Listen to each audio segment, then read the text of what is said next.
ಹಸ್ತರೇಖೆ ಬದಲಿಸಿದ ಬಾಲಕ. ಈ ಕಥೆಯು ಕನ್ನಡ ಹಾಗೂ ಇಂಗ್ಲಿಷ್ ಎರಡೂ ಭಾಷೆಯಲ್ಲಿದೆ. ಎರಡೂ ಭಾಷೆಯಲ್ಲೂ ನೀವು ಈ ಕಥೆಯನ್ನು ಕೇಳಬಹುದು. ಲಿಂಕನ್ನು ಡಿಸ್ಕ್ರಿಪ್ಷನ್ ಬಾಕ್ಸಲ್ಲಿ ನೀಡಲಾಗಿದೆ. ಹಸ್ತರೇಖೆ ಬದಲಿಸಿದ ಬಾಲಕ. ಮುಂದುವರೆದ ಕತೆ. ರಕ್ತ ಸುರಿಯುತ್ತಿರುವ ಆ ಪುಟ್ಟ ಕೈಯನ್ನು ಗುರುಗಳು ನೋಡಿದರು. ಗಾಬರಿಯಾದರು. ಮನಸ್ಸು ಕಲಕಿತು. ಮನಸ್ಸು ಕಲಕು ಎಂದರೆ ಮನಸ್ಸಿನಲ್ಲಿ ಉಂಟಾದ ಭಾವಗಳನ್ನು ಕದಡುವುದು. ಬಾಲಕನ ತಲೆ ನೇವರಿಸಿ ಅಪ್ಪಿಕೊಂಡರು. ತಲೆ ನೇವರಿಸು ಎಂದರೆ ಪ್ರೀತಿಯಿಂದ ತಲೆಯ ಮೇಲೆ ಕೈ ಆಡಿಸು, ಸಾಂತ್ವನ ನೀಡು. ಅವನಲ್ಲಿ ವಿದ್ಯೆ ಕಲಿಯುವ ಛಲವನ್ನು ಗುರುತಿಸಿದರು. ನಿನ್ನಂಥ ಶಿಷ್ಯನಿಗೆ ಅಲ್ಲದೆ ಇನ್ನಾರಿಗೆ ವಿದ್ಯಾದಾನ ಮಾಡಲಿ? ವಿದ್ಯಾದಾನವೆಂದರೆ ಶಿಕ್ಷಣ ನೀಡುವುದು ಎಂದು ಕಣ್ಣೀರು ಸುರಿಸಿದರು. ಶಿಷ್ಯನನ್ನಾಗಿ ಸ್ವೀಕರಿಸಿದರು. ಈ ಬಾಲಕನೇ ಪಾಣಿನಿ. ಪಾಣಿನಿ ಸತತ ಅಭ್ಯಾಸ ಮಾಡಿದ, ಮನನ ಮಾಡಿದ್ದನ್ನು ಚಿಂತನ ಮಾಡಿದ.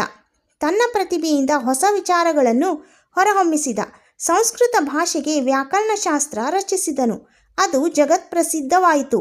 ಇಂದಿಗೂ ಪಾಣಿನಿ ರಚಿಸಿದ ವ್ಯಾಕರಣಶಾಸ್ತ್ರ ಸಂಸ್ಕೃತಕ್ಕೆ ಮೂಲ ಮಂತ್ರವಾಗಿದೆ. ಇವನ ಕಾಲ ಕ್ರಿಸ್ತಪೂರ್ವ 6ನೇ ಶತಮಾನ. ಇವನ ಗುರುವಿನ ಹೆಸರು ಉಪಪರ್ವ ಎಂಬುದಾಗಿದೆ. ವಿದ್ಯಾರೇಖೆ ಇಲ್ಲದಿದ್ದರೂ ಪರಿಶ್ರಮ ಮತ್ತು ಪ್ರತಿಭೆಯಿಂದ ಸಾಧನೆ ಮಾಡಬಹುದು ಎಂಬುದಕ್ಕೆ ಪಾಣಿನಿ ಉದಾಹರಣೆಯಾಗಿದ್ದಾನೆ.